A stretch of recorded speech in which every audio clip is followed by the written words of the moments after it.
It's been really rewarding, great learning experience for me personally and also professionally. And I think connecting with other queer people in professional setting, that's something I actually haven't had before AWS. Hi, I'm Constance. Amazon Web Services has 13 affinity groups, also known as employee resource groups. These are communities that bring people together across businesses and borders. They exist to help grow a more connected, more compassionate AWS. Some examples include the Black Employee Network, BEN, Amazon Women in Engineering, AWE, and Indigenous at Amazon. Today, I'm getting to the heart of why affinity groups offer such a positive support system for employees and colleagues. What do they do? Why do we need them? And how are they making this company better? Welcome to Here at AWS.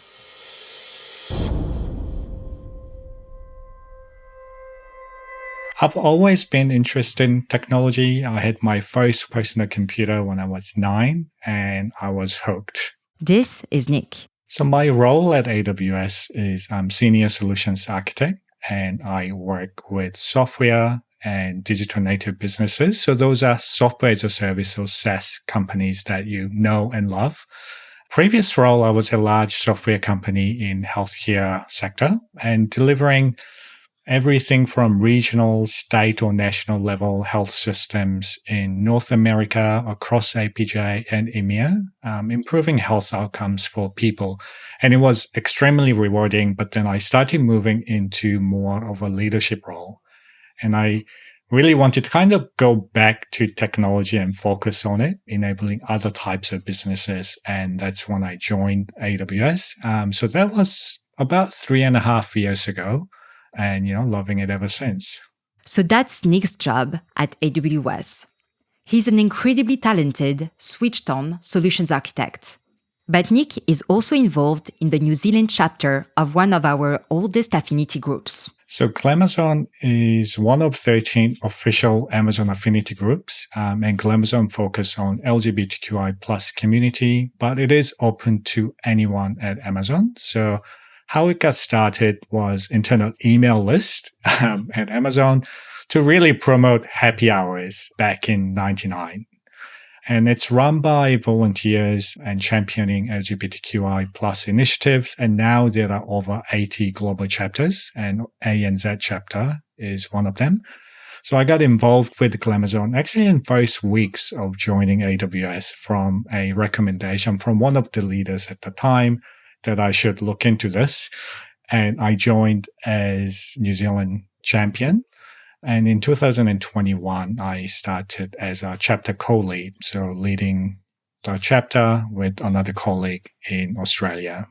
That's so amazing to hear. On top of his role as solutions architect, Nick is an incredibly devoted volunteer. With Glamazon, he works tirelessly to voice the needs and values of the LGBTQIA community. So, what amazing work has Nick been doing? Earlier this year in February and March, we celebrated Sydney World Pride, and it attracted more than 1 million just for the parade day alone.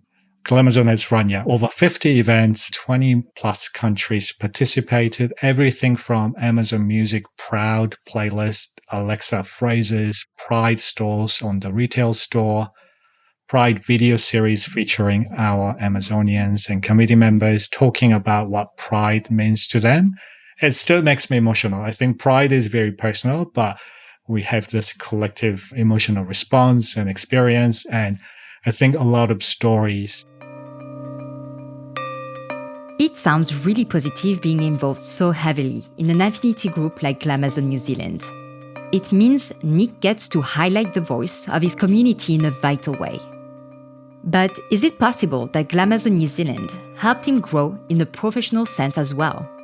Has it had an impact on his day-to-day job? It's been really rewarding, great learning experience for me personally and also professionally. And I think connecting with other queer people in professional setting. That's something I actually haven't had before AWS because Glamazon is Amazon wide. So it's opportunity for me to connect with people who are outside AWS and who are not in technology roles.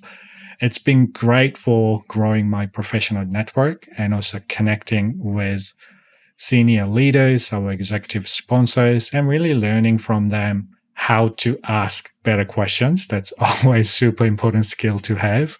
And really thinking about processes and how we can make things easier for everyone so we can scale better.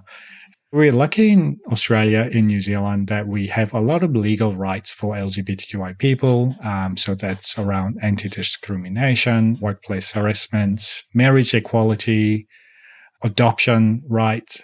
But I think, when we look at research and a lot of self-ID results, nearly half of LGBTQI employees are not out at work. And that's statistics kind of across all industries and all organization sizes.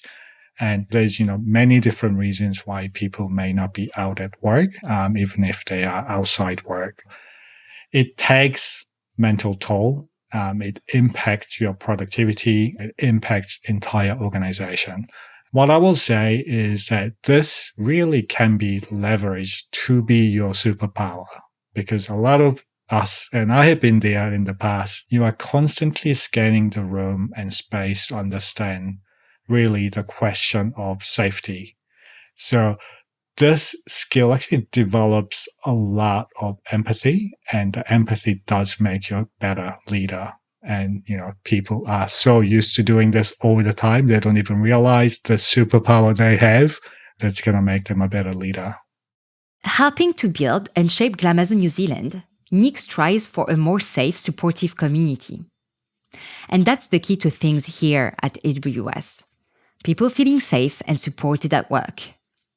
Because when you feel safe and supported, wonderful things can happen. So I announced this on my first days at AWS. So it was monthly all hands, first one that I attended at AWS. So there was, intro and usual Amazon question on your favorite movies.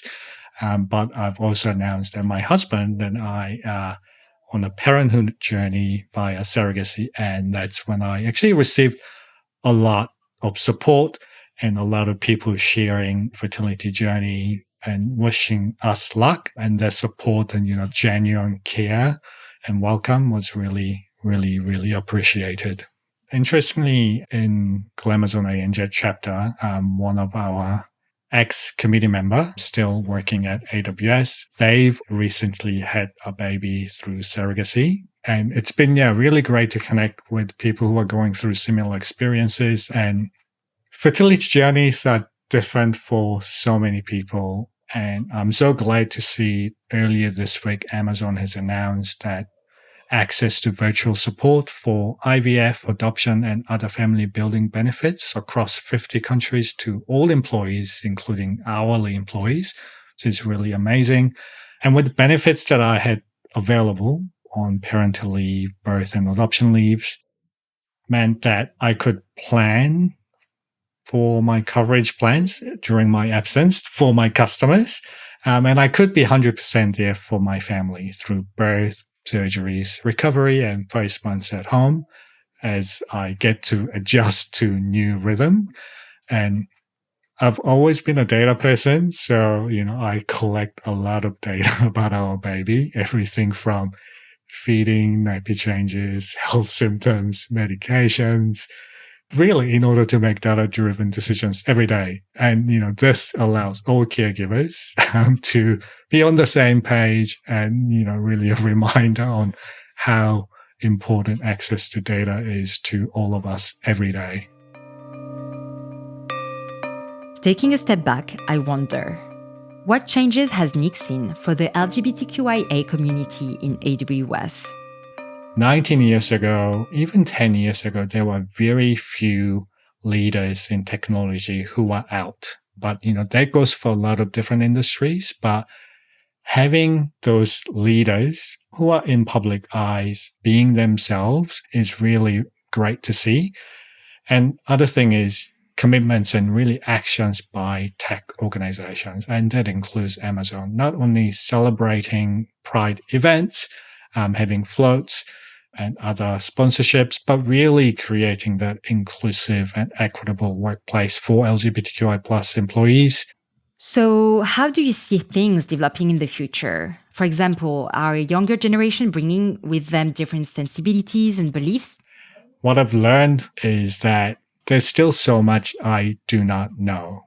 As a gay man, I know very little about other letters of LGBTQI people's experience, and I know that transgender people definitely still experience much more barriers with their career growth, and younger generations, they have been educated from school. This really wasn't taught at school.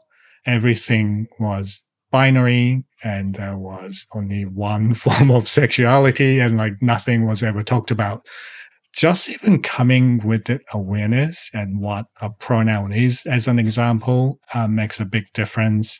We've run a number of LGBTQI foundation training courses, and you see from different generations, kind of the response and the background knowledge. But one thing is that anyone who has kind of school age children, they're already being taught this at school. One thing we are learning is that there's a lot of intersectionality. So, out of other 13 affinity groups, there's Asians there's women there's Latinos there's different backgrounds. So it's really combining our forces, scaling our impacts to create equitable and inclusive space for every Amazonians.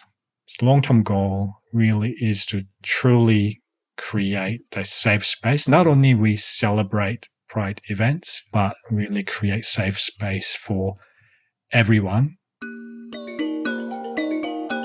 One of many affinity groups, Glamazon New Zealand is a space where people like Nick can connect and feel seen. And as we continue to grow an AWS that is compassionate, diverse, and inclusive, affinity groups are massively important. Above all, they make this company a project you want to be part of.